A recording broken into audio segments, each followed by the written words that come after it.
সূরা লোকমানের 13 নম্বর আয়াত। আল্লাহ পাক বলেন শিরিক সবচেয়ে বড় জুলুম। বলেন শিরিক সবচেয়ে বড় জুলুম। আমি তাকে এখন একটা ঘুষি মারা, এটা কি জুলুম? আল্লাহ কয় না, এর চেয়ে বড় জুলুম শিরিক করা। আল্লাহ পাক রব্বুল আলামিন বলেন ওয়াইদ ক্বালা লুকমানু লিবনিহি ওয়া হুয়া ইয়াইযুহু ইয়া বুনাইয়া লা তুশরিক বিল্লাহ ইন্নাশ শিরকা লাযুলমুন আযীম।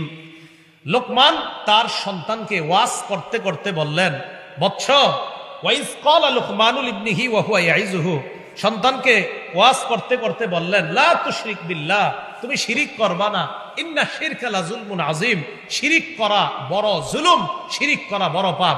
বলেন আমরা সবাই এখন থেকে দিলের ভিতরে রাখবো শিরিক করা বড় জুলুম। বলেন শিরিক করা বড় জুলুম, শিরিক করা বড় জুলুম। আমরা জেনে বুঝে এবং কোনোভাবেই ইনশাআল্লাহ আল্লাহর সাথে শিরিক করব না। এই জন্য প্রতিদিন একটা দোয়া করবেন। বাংলায় আল্লাহরে বলতে পারবেন না সবাই দোয়াটা? রাসূল আল্লাহরে বলতেন, আল্লাহ আমি আপনার কাছে বানা চাই জানা শিরিক থেকে, অজানা শিরিক থেকে। এই বাংলাটা বলতে পারবেন নি? বলেন আমার সাথে, আল্লাহ আপনার কাছে বানা চাই জানা শিরিক, অজানা শিরিক থেকে। আল্লাহ মাফ করে দিবেন ইনশাআল্লাহ। তো 1 নাম্বার জানলাম শিরিক সবচেয়ে বড় জুলুম। 2 নাম্বার, রাসূলুল্লাহ সাল্লাল্লাহু আলাইহি সাল্লাম হলেন আল্লাহর পরে এই জগতে, পরের জগতে যত জগৎ আছে সব জগতে আল্লাহর পরে যিনি শ্রেষ্ঠ তিনি হলেন মুহাম্মদ সাল্লাল্লাহু আলাইহি সাল্লাম। এই নবীকে আল্লাহ কি বলে দেখেন, সূরা জুমারের 65 নম্বর আয়াতে আল্লাহ পাক রব্বুল আলামিন বলেন ওয়ালাকাদ উহিয়া ইলাইকা ওয়া ইলাল্লাযীনা মিন ক্বাবলিক লাইন আশরাকতা লায়াহবাতান্না আমালুকা। হাবিব, আপনার প্রতি আর আপনার আগে যত নবী সবার প্রতি এই ওহী প্রেরণ করা হয়েছে। হাবিব, আপনিও যদি শিরিক করেন আপনার সব আমল বরবাদ হয়ে যাবে। নবীজি কখনো শিরিক করবে? নাউজুবিল্লাহ।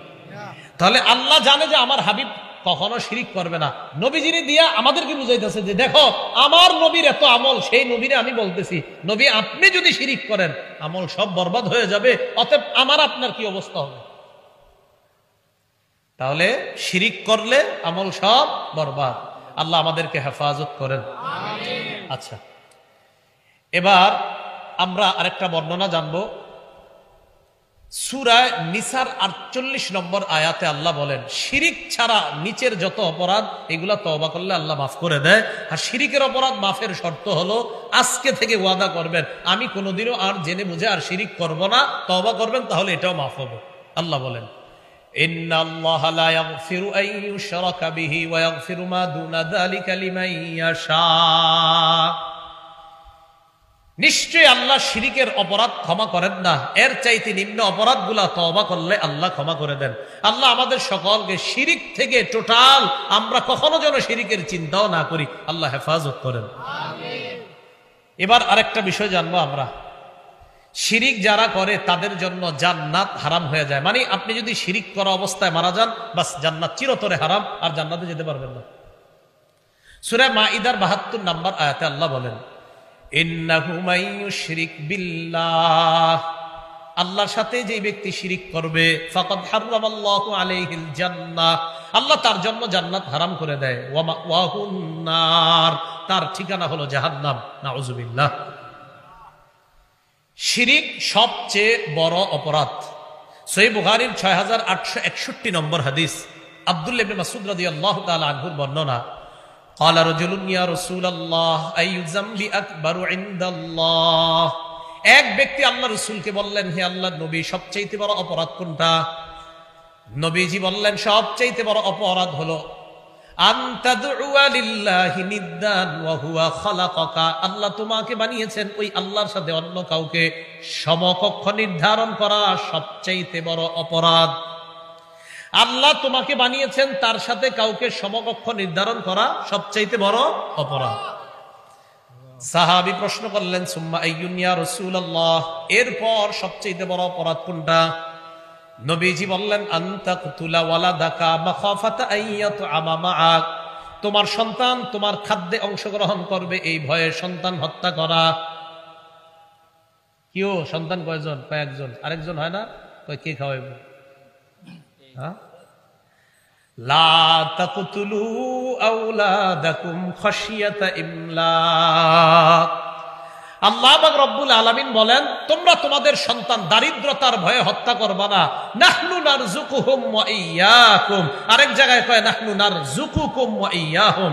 যেটারে আমি দুনিয়াতে পাঠাইতেছি, তুমি বাবা আর মা আর সন্তান সবগুলা রিজিক আমি আল্লাহ দান করি।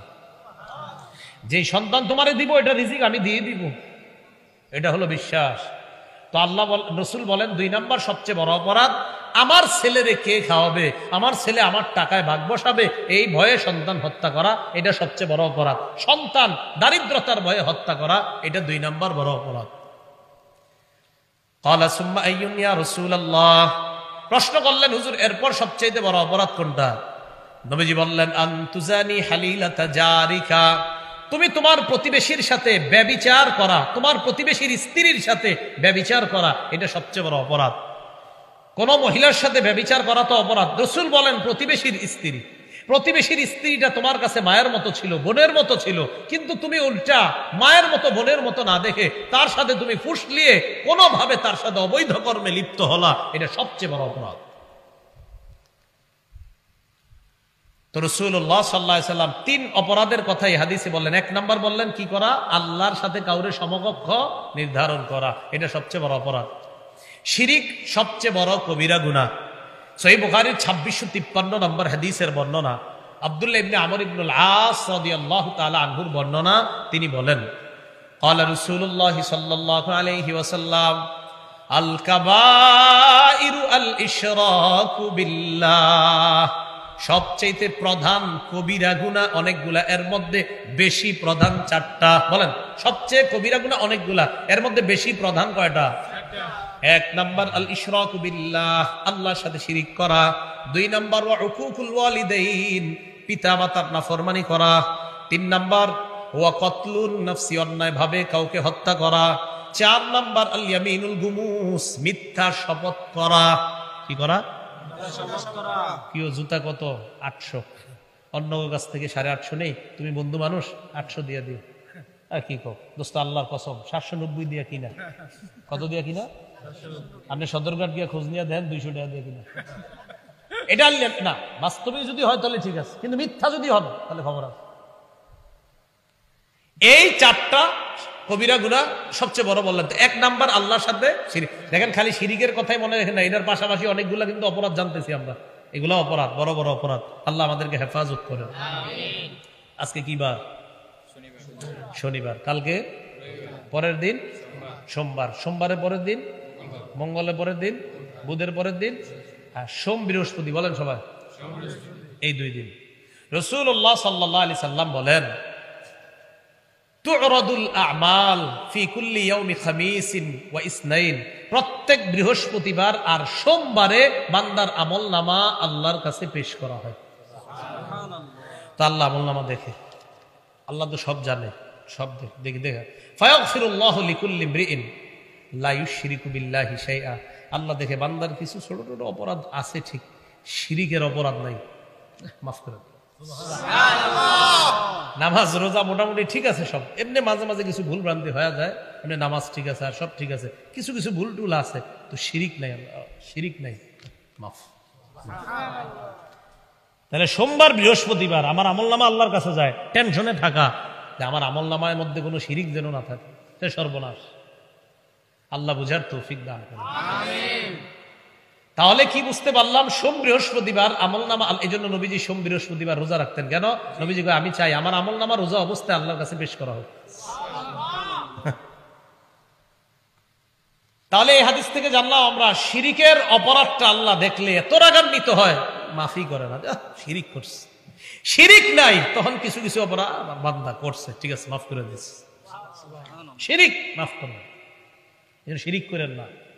তাই আমি আপনাদেরকে বারবার কেন বলতেছি, আশেপাশে শিরিকের গন্ধ যদি পান কখনো, ওলামায়ে কেরামরা জিজ্ঞাসা করবেন, হুজুর গত 50 বছর ধরে তো খালি যাইতাম অমুক জায়গায়, এখন কি একটু বুঝান তো আসলে কি ঘটনাটা। তো ওলামায়ে কেরাম যদি বুঝায়, বুঝানোর পরে ঠিকঠাক হয়ে যাওয়ার চেষ্টা করেন। বলেন, নিয়ত আছেন ইনশাআল্লাহ? ঠিক হয়ে যায়। আমি আপনাদের শত্রু না, এটা কুমিল্লা, আমিও কুমিল্লার ছেলে। আমি চাই আপনাদের সাথে আমারে যেন আল্লাহ জান্নাতে দেখা করায়। আমি তো শত্রুতার সাথে কথা বলছি না। আল্লাহ কথাগুলো বোঝার তৌফিক দান করেন। আচ্ছা, রাসূলুল্লাহ সাল্লাল্লাহু আলাইহি সাল্লামের একজন সাহাবী নাম মুআজ ইবনে জাবাল। এই সাহাবীকে রাসূল 10টা উপদেশ দিয়েছে। এই 10টা উপদেশ আপনারা যদি চান মুখস্থ করতে পারবেন এখনই, সহজ সহজ 10টা উপদেশ বলবনি। আচ্ছা, মুসনাদে আহমদ কিতাবের নাম 22,075 নম্বর হাদিস। মুআজ ইবনে জাবাল বলেন, আওসানি রাসূলুল্লাহ সাল্লাল্লাহু আলাইহি ওয়াসাল্লাম বিআশরি কালিমাত। নবীজি আমারে 10টা উপদেশ দিয়েছেন। 1 নাম্বার, লা তুশরিক বিল্লাহি শাইআ ওয়া ইন কুতিলতা ওয়া হুররিকতা। মুআজ, তোমাকে যদি জ্বালিয়ে দেওয়া হয়, হত্যা করা হয়, আল্লাহর সাথে শিরিক করবা না। মুআজ, তোমাকে যদি জ্বালিয়ে দেওয়া হয়, তোমাকে যদি পুড়িয়ে দেওয়া হয়, আল্লাহর সাথে শিরিক করবে না। 2 নাম্বার, ওয়ালা তাউক্কান্না ওয়ালিদাইকা ওয়া ইন আমারাকা আন তাখরুজা মিন আহলিকা ওয়া মালিকা। মুআজ, তোমার মা বাবা যদি তোমাকে ঘর থেকে সম্পদ থেকে বের করে দেয়, মা বাবার নাফরমানি করবা না। যা, ঘর থেকে বেরো তুই, আর ঘরে আসবি না। মাঝে মাঝে কয় না এরকম, পাল্টা আবার যায় না মারতে, হ্যাঁ দেখবো না। আরে আপনার আব্বা আম্মা আপনারা ছাড়া থাকবো নাকি? আজকে বের করে দিছে, 2 দিন পরে মা কান্দা শুরু করবো, বলবো এরা আইনা দেন, নাইলে আমি খাবো না। বাপ আপনার গিয়ে খুঁজতে খুঁজতে বের করে নিয়ে আসবে, কারণ আপনার আম্মা ওই দিন কইছে যা তুইও ঘর থেকে বেরো, তোরা আমি দেখতে চাই না। একটু পরে শুরু হয়ে গেছে, বাপেরে কয় ওরে কই পাঠাইছেন, কই আছে, একটু খুঁজে নিয়ে আসেন। এই জন্য মা বাবা প্রথমে কখনো রাগ করলে পাল্টা কোনো রিয়েকশন করেন না, আস্তে রাগটা মেনে নিয়েন, ইনশাল্লাহ দেখবেন যদি রাগ ভুল হয় আল্লাহ বুঝ দিয়ে দিবে। তো রাসূলুল্লাহ সাল্লাল্লাহু আলাইহি সাল্লাম বলেন, তোমার মা বাবা যদি ঘর থেকে বের করে দেয়, সম্পদ থেকে বের করে দেয়, তাও মা বাবার নাফরমানি করবা না। সম্পদ থেকে আমনেরই বের করলে সম্পদ কারে দিব? আরে আমনেরই তো দিব, বের করবে না ইনশাল্লাহ। 3 নাম্বার, ওয়ালা তাতরুকান্না সালাতান মাকতুবাতান মুতাআম্মিদা। এটার অনুবাদটা শোনার পর আমার সাথে একটা ওয়াদা করতে হবে। মুআজ, ইচ্ছাকৃতভাবে 1 ওয়াক্ত ফরজ নামাজ ছেড়ে দিবা না। কয় ওয়াক্ত? 5 ওয়াক্ত না 1 ওয়াক্ত? ইচ্ছাকৃতভাবে 1 ওয়াক্ত নামাজও ছাড়বা না। ফাইন্না মান তারাকা সালাতান মাকতুবাতান মুতাআম্মিদান, কেউ যদি ইচ্ছাকৃত 1 ওয়াক্ত নামাজ ছেড়ে দেয়, ফাকাদ বারিআত মিনহু জিম্মাতুল্লাহ, তার থেকে আল্লাহর জিম্মা উঠে যায়, দায়িত্ব উঠে যায়। যা, তোর যা মন চায় কর। 1 ওয়াক্ত ফরজ নামাজ ইচ্ছাকৃতভাবে ছেড়ে দিবে না। প্রিয় ভাইয়ারা, ফরজ বলছে না ফজর? ফরজ। ফজর তো ছাড়ি, তো ছেড়েন না, নামাজ ছেড়েন না, আল্লাহর রাস্তায় নামাজ ছেড়েন না, নামাজ পড়েন। নামাজ ছেড়ে দিয়েন না, নামাজ পড়েন, মেহেরবানি করে নামাজ ছেড়ে